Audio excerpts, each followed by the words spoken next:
भाई मनीषा हत्याकांड में हम पहले दिन से वहां मौजूद थे। जो परिवार की मांग थी मैंने उस बात की वकालत की, पार्टी के लोगों ने वकालत की, और आज भी कह रहा हूं कुछ बेगैरत लोग हमारी बहन पर, जो आज हमारे बीच में नहीं है, उनके चरित्र पर छींटाकशी करना चाह रहे हैं। मैं देख रहा हूं, आज मैंने एक बयान पढ़ा दैनिक जागरण के अंदर कि कोई ये मामला दूसरी तरफ था, प्रेम प्रसंग का था। ऐसे लोग खबरदार हो जाएं, ये हरियाणा सहन नहीं करेगा।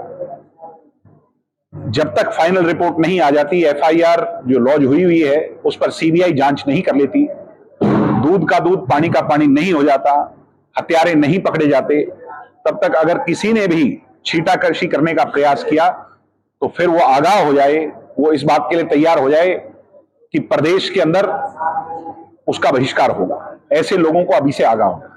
नहीं देखी, हमारे अपने जो खानदान के बड़े थे उनसे सुनी है, मगर ये इमरजेंसी से भी खौफनाक और खतरनाक हालात जिस दिशा में देश जा रहा है। मगर ये ज्यादा दिन के मेहमान नहीं है, ये भी बात मेरी आप नोट कर लेना। उस दिन आप मुझे याद करोगे, ये साल डेढ़ साल के अंदर पासा पलट जाएगा। पार्लियामेंट में उसको टेबल किया है जो अमेंडमेंट है, और उस अमेंडमेंट के तहत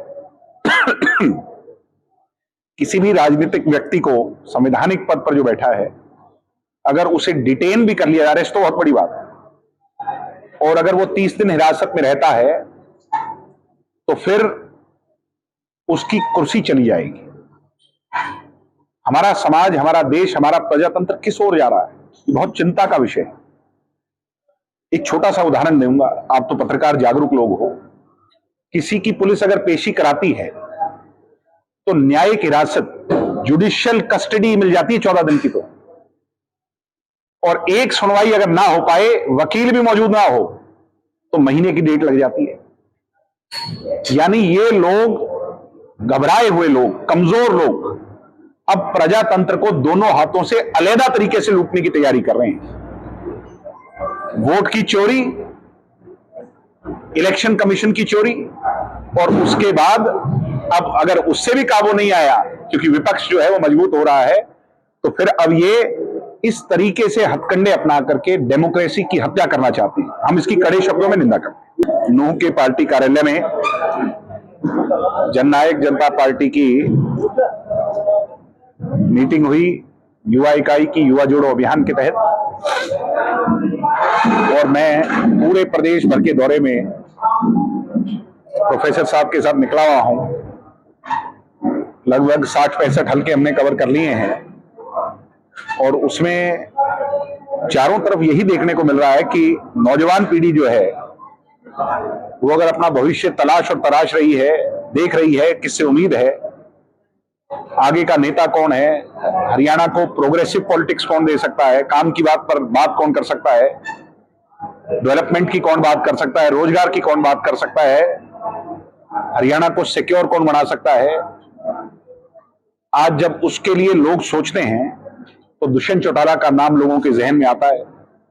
लोग मानते हैं कि दुष्यंत ने 4 साल में रह करके कोरोना और किसान आंदोलन के बावजूद ऐसे ऐसे काम किए जिनकी आज चर्चा हो रही है, लोग याद कर रहे हैं। तो जैसा मैंने मंच से कहा कि इस क्षेत्र से, मेवात से, नूह से, इस इलाके को हम अपना परिवार मानते हैं, और वही जोश दिखा आज की मीटिंग में। बहुत जोश था, बहुत उत्साह था, और भविष्य के अंदर जिला स्तर का सम्मेलन अगले महीने सितंबर के माह में यहां मंडी के शेड में करेंगे। स्थान क्या होगा वो तो चलो निर्धारित हो जाएगा, मगर पूरे जिले का ऐसा सम्मेलन होगा जिसमें दुष्यंत जी आएंगे, जिसमें हजारों लोग, हजारों नौजवान आकर के मेवात का भविष्य दुष्यंत चौटाला जी के हाथ सुपुर्द कर उन्हें ताकत देने का काम करेंगे। तो पत्रकार साथियों का तहे दिल से धन्यवाद करता हूं। जो भारतीय जनता पार्टी गौ और गौशाला की बात करती है, गौ सेवा की बात करती है, आज एक तरफ आपके मेवात के अंदर नए बुचड़खानों को लाइसेंस देकर के पूरे क्षेत्र को एक तरीके से तबाही की ओर ले जाने का प्रयास हो रहा है। जहां जहां ये बुचड़खाने खुले हैं, पहली बात तो वहां माहौल बिगड़ा है, दूसरी बार वहां इसकी दुर्गंध इतनी ज्यादा है जहां जहां ये खुले हैं कि उससे लोगों को बहुत ज्यादा तकलीफें आ रही हैं, बीमारियां फैल रही हैं। इसके विरोध में अनेकों गांव के लोगों ने, पंचायतों ने पंचायत की, महापंचायत हुई और सरकार आंखें मूंद करके सोई हुई है। दूसरा पक्ष, दिल्ली के अंदर जानवरों पर अत्याचार हो रहा है।